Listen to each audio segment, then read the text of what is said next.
Hey, Brother Smith. It's Steve. This is what I'm seeing on my screen. So you'll notice on the first weeks, I'm getting all these check marks for all these different options that I have to say that the thing is completed. And it worked fine until like week, I think, 5. Yeah, week 6. Starting week 6, I no longer get options for checking. So like if I click on the introductions for the readings and stuff, normally it would have a complete button up here. I'm not getting anything now, so I have no means of checking off that the work was done.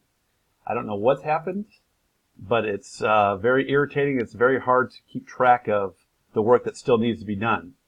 I mean, right now you see, I mean, it's telling me, the items are already completed just because I did the discussion board. And I mean, I did do all these other things, but there's nothing on there to really actually flag it.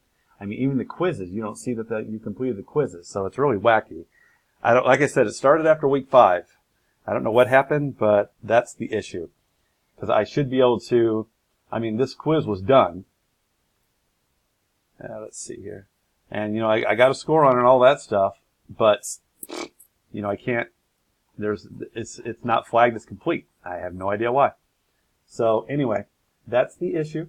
So if you could take a look at that, I would really appreciate it. It's just very confusing now to really track of what needs to be done, and that's just makes these classes even harder. Thank you.